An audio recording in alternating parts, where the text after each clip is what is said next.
हे क्या आपने कभी कोई क्राइम किया है? कितना अनकंफर्टेबल सवाल है ना। चलिए जरा आसान सवाल पूछता हूं। क्या आप में से कोई भी ऐसा है जिसने आज तक ये क्राइम नाम का शब्द ना सुना हो? ये सवाल थोड़ा कंफर्टेबल है और इसका जवाब हम सबको पता है, नहीं। हमारे देश के हर नागरिक ने आज नहीं तो कल, इस रूप में नहीं तो उस रूप में इस क्राइम नाम के शब्द को सुना भी है और इसको जानता भी है। कभी हमने इस शब्द को समझा हमारे देश में हुई कुछ बहुत बड़ी घटनाओं के कारण, और हमने देखा कि हमारे देश में क्राइम कितने नीचे तक गिर सकता है। और हमारे देश में रोज अखबारों में ऐसी खबरें तो आती रहती हैं जहां हम देखते हैं कि कहीं किसी के साथ कोई बैंक फ्रॉड हो गया और उनकी लाइफ सेविंग्स निकल गई। लेकिन जब हम अपनी क्राइम के बारे में इतना फ्रीक्वेंटली पढ़ते हैं और जब हमारी जिंदगी का ये एक पार्ट बन चुका है, तो क्या आपने कभी इस बात की गहराई में जाके सोचा कि ये क्राइम एक्चुअल में होता क्यों है और इसमें क्या-क्या प्रॉब्लम्स होती हैं? जैसे इसका एक बहुत बड़ा एग्जांपल है कि आपने अखबार में जरूर सुना होगा कि हमारे देश में कई हजार ऐसे क्रिमिनल केसेस हैं जो 30 साल से ज्यादा पेंडिंग है। आपने कभी ये सोचा कि ये 30 साल से ज्यादा पेंडिंग क्यों है? उसके साथ ही साथ हम में से ज्यादातर लोगों ने अक्षय कुमार की ये रुस्तम मूवी तो जरूर देखी है, और इस मूवी में हमने देखा कि अक्षय कुमार ने किसी का मर्डर किया, उसके बावजूद उनको सजा नहीं हुई। ये आपने कभी सोचा कि कभी-कभी हम देखते हैं कि कुछ क्राइम्स की सजा 1 साल में हो जाती है और कई क्राइम्स को 30 साल लगते हैं। दूसरी तरफ हम देखते हैं कि कई बार किसी का मर्डर करने पे फांसी हो जाती है और दूसरी तरफ किसी को सजा ही नहीं हुई। इन सारे के सारी सवालों का जवाब हम आज के इस वीडियो में ढूंढेंगे और हम समझने की कोशिश करेंगे कि ये क्राइम शब्द है क्या, ये कब क्राइम होता है और कब क्राइम नहीं होता है, और इसकी सजा कैसे मिलती है। तो चलिए शुरुआत करते हैं हमारे आज के इस वीडियो की। शुरुआत हम सबसे पहले करेंगे इस क्राइम नाम के शब्द को समझने से। क्राइम शब्द को समझना बड़ा ही आसान और इंटरेस्टिंग है, लेकिन आज आपका एक बहुत बड़ा डाउट क्लियर होगा। क्राइम शब्द का मतलब होता है कोई ऐसा एक्ट या ओमिशन जिसको लॉ अलाउ ना करे। लेकिन सबसे इंपॉर्टेंट पार्ट है एक्ट और ओमिशन शब्द को समझना। हमारा लॉ इस बात को बहुत क्लियरली बताता है कि अगर आपने कभी कोई ऐसा काम किया जो कि इलीगल हो तो आपको एक क्रिमिनल माना जाएगा, यानी कि यह मान लिया जाएगा कि आपने कोई क्राइम किया है। लेकिन इंटरेस्टिंग कैच है ओमिशन। ओमिशन का मतलब होता है कोई काम ना करना। हमारा लॉ इस बात को भी क्लियरली बताता है कि अगर आप लीगली कोई काम करने के लिए बाउंड थे और आपने वो काम नहीं किया तो भी उसको एक क्राइम माना जाएगा। इसका एक बहुत अच्छा एग्जांपल है डॉक्टर का काम। यानी कि डॉक्टर का काम है किसी की जान बचाना, और अगर उसने अपनी ऑफिशियल कैपेसिटी में किसी की जान बचानी थी और उसने वो काम नहीं किया तो माना जाएगा कि उसने कोई क्राइम किया है। इसका दूसरा एग्जांपल है ट्रक ड्राइवर। अगर एक ट्रक ड्राइवर अपनी गाड़ी चला रहा है और उसका काम था ब्रेक लगाना, लेकिन उसकी नेग्लिजेंस की वजह से ब्रेक नहीं लगा और किसी की डेथ हो गई, तो हम मानेंगे कि उसने कोई क्राइम किया। यानी कि हमारे देश में क्राइम का मतलब है कि कोई काम करना या ना करना जो कि अपने आप में इलीगल हो।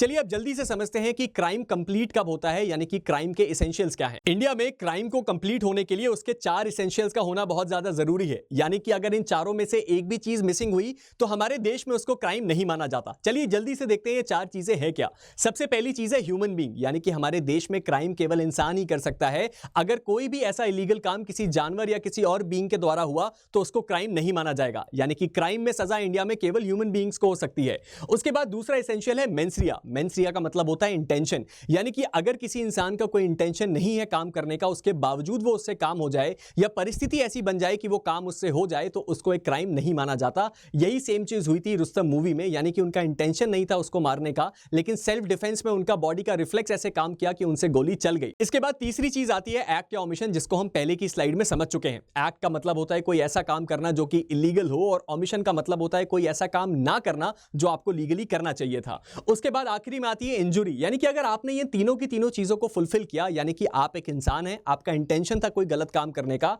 आपने ऐसा काम किया जिससे वो गलत काम होने वाला था, और वो गलत काम होने के बाद अगर सामने वाले को इंजुरी हुई, यानी कि किसी को नुकसान पहुंचा, तो ये चारों का सर्किट कंप्लीट होता है और उसके बाद हमारे देश में क्राइम नाम की चीज एग्जिस्टेंस में आती है। यानी कि ये मान लिया जाता है कि क्राइम हो चुका है।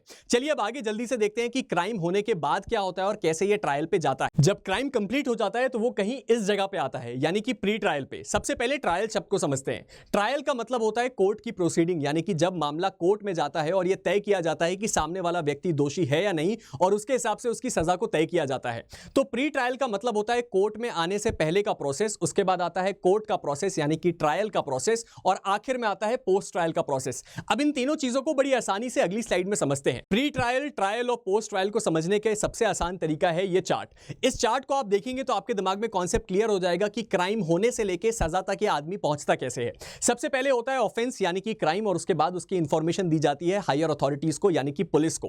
पुलिस को जैसे ही इसकी इंफॉर्मेशन मिलती है, पुलिस शुरू करती है इन्वेस्टिगेशन यानी कि छानबीन। जब पुलिस अपनी छानबीन करती है तो अगर उसको कोई दोषी व्यक्ति या आरोपी व्यक्ति मिलता है जिसके ऊपर उसको संदेह होता है, तो पुलिस के पास यह अधिकार होता है कि वो उसको अरेस्ट कर ले। जब वो किसी इंसान को अरेस्ट करती है तो हमारे लॉ इस बात का क्लियर प्रावधान करते हैं कि कुछ ऐसे ऑफेंसेज है जिसमें बेल मिलने का अधिकार है, यानी कि वो इंसान कुछ समय के लिए जेल से बाहर रह सकता है, यानी कि अरेस्ट से बाहर आ सकता है।